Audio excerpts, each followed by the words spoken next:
आज का टॉपिक है ग्रेविटेशन।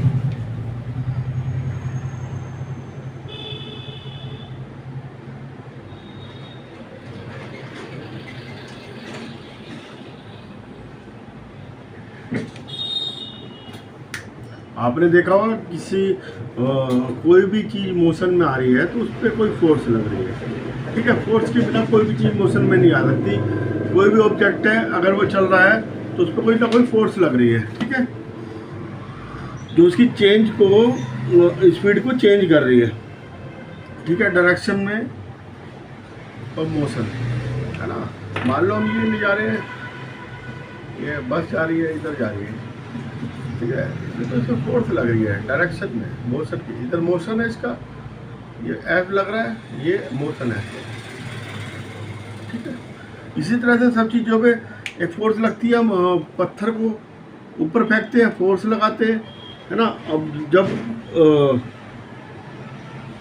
कोई ऑब्जेक्ट ऊपर से फॉल होता है तो उसमें भी एक फोर्स लगती है जिसकी वजह से वो नीचे आता है, ठीक है, मोशन होती है उसकी, ठीक है। और उसमें चेंज ऑफ स्पीड होगी, चेंज ऑफ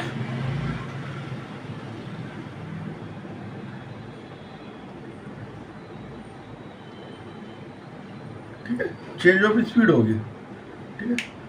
तो अब देखिए एक फोर्स है, देखिए सारे प्लैनेट जो हैं घूम रहे हैं, मून घूम रहा है अर्थ के चारों ओर, सन के चारों ओर अर्थ घूम रही है, इस तरह सारे प्लैनेट एक दूसरे के उसमें घूम रहे हैं। तो उसमें एक फोर्स लगती है जिसको ग्रेविटेशनल फोर्स कहते हैं, है ना।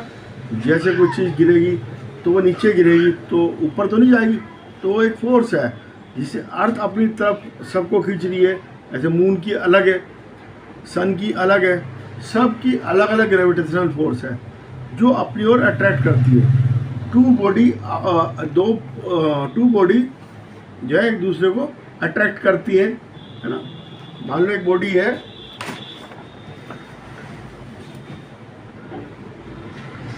एक बॉडी है और एक बॉडी है, तो एक दूसरे को अट्रैक्ट करती है, ठीक है। तो इसमें दोनों में ग्रेविटेशनल फोर्स होता है जब ये अट्रैक्ट करती है, ठीक है। इसको ग्रेविटेशनल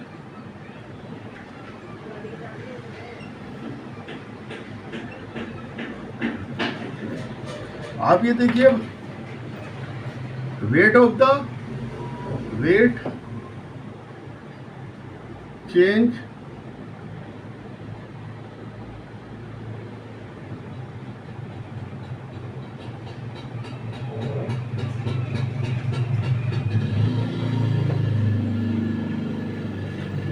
प्लेस टू प्लेस, हर उसका वेट चेंज होगा। वेट क्या होता है?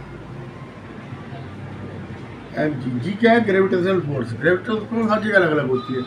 किसी चीज़ को हमने यहाँ मेजर करा 10 किलोग्राम, मून पे ले गए तो जी कितना है वहाँ पे 16 है, ठीक है। तो कितना हो जाएगा वेट? 16 हो जाएगा, 10 का 10/6, ठीक है। ऐसे जब हम ये बांधा हमने पत्थर और ये घुमा दिया, ठीक है।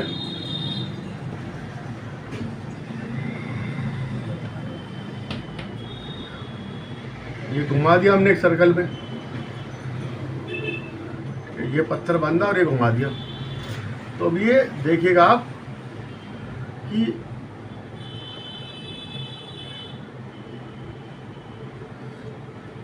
इसके ऊपर एक ये अंदर फोर्स लग रही है सेंट्रीपिटल और ये सेंट्रीफ्यूगल। ये जो बाहर फोर्स लगती है ये सेंट्रीफ्यूगल फोर्स। जो पत्थर को स्टिंग में बांध के घुमाते हैं तो उसमें बाहर की तरफ लगता है सेंट्रीफ्यूगल और ये लगता है सेंट्रीपिटल फोर्स, ठीक है। ये दोनों एक दूसरे को बैलेंस करते हैं तो ये यहीं पे रहता है ना। नहीं तो स्टिंग हो जाएगी और ये आगे सिर पे लगेगा, नहीं लगता ना, वहीं रहता है। तो ये सेंट्रीपिटल फोर्स, सेंट्रीफ्यूगल फोर्स, इसको बाहर की तरफ खींचता है, इसको अंदर की तरफ खींचता है। तो ये एक तरह से मेंटेन रहता है, सर्कल में घूमता है, ठीक है। अब ये हमने मान लो ये एक सर्कल है ना, ये खींच दिया एक, इसको जो टच करता है पॉइंट पे इसे टेंजेंट कहते हैं, टेंजेंट ऑफ सर्किल कहते हैं इसको। टेंजेंट जो एक ए बी सी, ये बी पॉइंट पे इसको टच कर रहा है ना, सर्कल। अब क्या है, F is equal to M A, और हम जानते हैं F upon M equal to M पे जितना उसका एक्सेलरेशन उतना ही कम होगा जितना कि वेट ज़्यादा होगा, तो उसमें फोर्स ज़्यादा लगानी पड़ेगी। ठीक है, यूनिवर्सल लॉ ऑफ ग्रेविटेशन क्या है, अब मैं एक बता रहा यूनिवर्सल लॉ ऑफ ग्रेविटेशन है।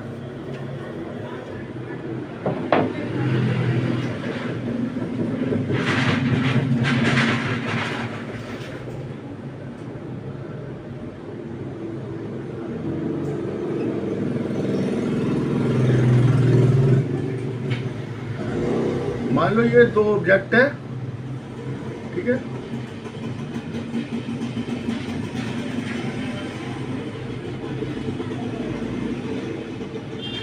इनके बीच की दूरी डी है, सेंटर से सेंटर की ये नापेंगे पूरी। ठीक है, ये M1 है, M2 है, तो उसने कहा कि F is directly proportional to d square, F proportional to M1 M2, F proportional to क्या हो गया, डिस्टेंस के इनवर्स। जितना डिस्टेंस बढ़ेगा उतना ही फोर्स घट जाएगा, जितना डिस्टेंस बढ़ेगा उतना फोर्स घट जाएगा, और जितना डिस्टेंस कम होगा उतना फोर्स बढ़ जाएगा। मान लो डिस्टेंस 6 टाइम हो गया d, तो फोर्स कितना हो जाएगा, 36 टाइम। ठीक है, स्क्वायर होगा ना इसका।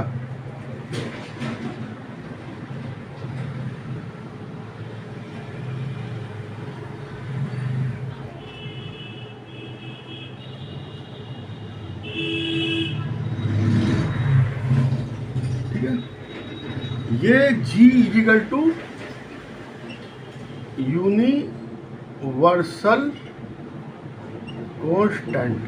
अब ये देखिए हो गया F d square equal to G M1 M2 upon ये हो गया। ठीक है, अब G equal to F d square upon M1 M2, इसका फिर IUPAC में क्या होगा, इसका newton metre square upon KG square. ठीक है, ये इसका यूनिट आ गया, ऊपर जाएगा केजी तो माइनस में आ जाएगा। मैंने आपको बता दिया कि अगर हम इसका, अब ये ग्रेविटेशनल फोर्स की बात, ये जी की बात चल रही थी, यूनिवर्सल कांस्टेंट है, इसकी वैल्यू क्या आती है 6.673 इंटू 10 की power minus 11 newton metre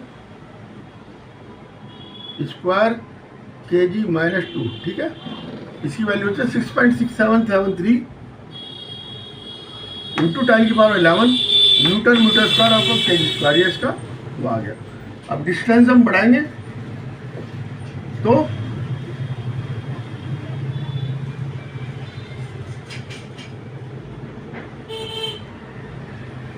force का मैंने आपको बता ही दिया है, डिस्टेंस बढ़ाएंगे तो उसकी फोर्स कम हो जाएगी, डिस्टेंस कम होगा तो फोर्स बढ़ जाएगी।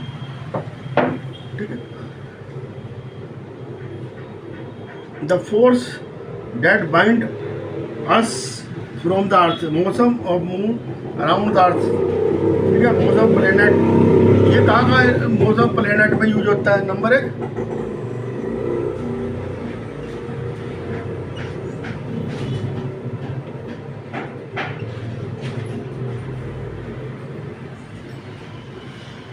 ये हमें बाइंड रखती है।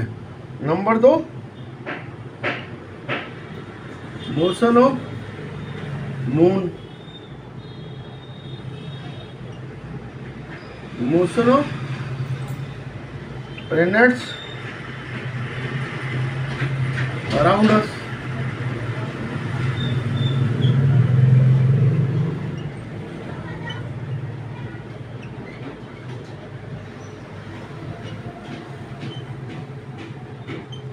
जो टाइड आते हैं समुद्र के अंदर, जैसे मून पास आता है तो भी हाई टाइड आता है, और क्योंकि ग्रेविटेशन फोर्स मून का बढ़ जाता है और डिस्टेंस कम हो जाता है, फोर्स ज़्यादा होगा तो वाटर लेवल ऊपर आ जाएगा, ऐसे सन आएगा, सन का उससे भी ज़्यादा होता है, तो ये टाइड्स आते हैं इससे, है ना।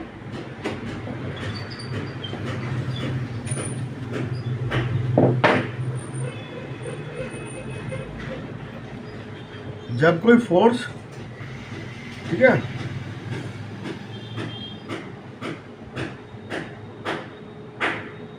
जब कोई फ्री फॉल बॉडी है